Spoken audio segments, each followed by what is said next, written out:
While the title of this debate is childcare, the preferred title for the sector amongst early years educators is early childhood care and education and school-age care.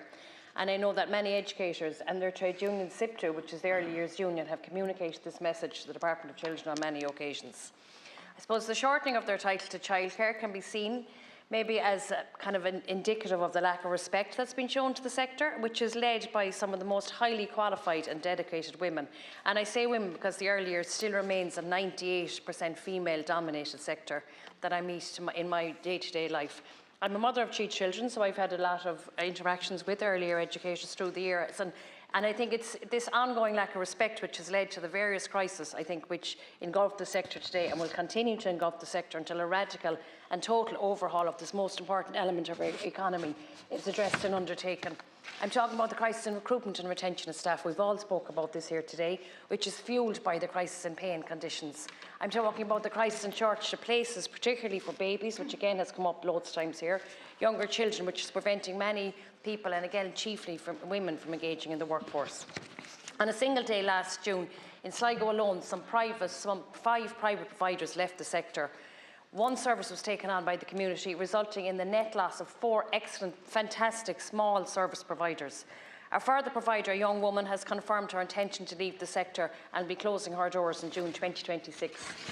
This week alone, I've been contacted by 2 Sligo childcare providers, each running a successful preschool service. I know them personally and can attest to their commitment and the quality of their services. One an honours graduate with experience of lecturing in the early years, and the woman with immense knowledge and experience of their sector.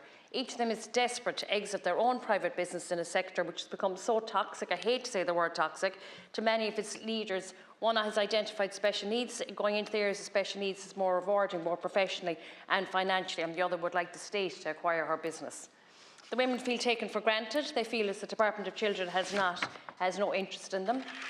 And they feel like, I got a text from a woman last week saying that we need to have a real job with real pay, with real benefits, a real structure to ensure we're eligible for a pension when the time comes. So I think she's kind of sums up like how a lot of the earlier providers are feeling. And I know that you're new to your role, Minister Foley, but when you were in education, you must have been aware of the disruption to the sector and the loss of goodwill which came about as a result of the introduction of core funding and the imposition of the Charter of Accounts upon the sector. I don't work in the early years, but the idea of the name Charter of Accounts and the whole process around it has come up, has been raised to me so many times as a local representative.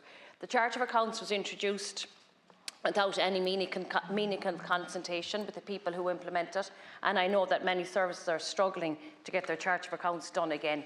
I think that I hope, Minister, that I'm running out of time now, so I hope that you will listen to the Labour Party recommendation of taking over the childcare in situ scheme, and that we will encourage the move for a fully publicly funded model of childcare early years. Thank you.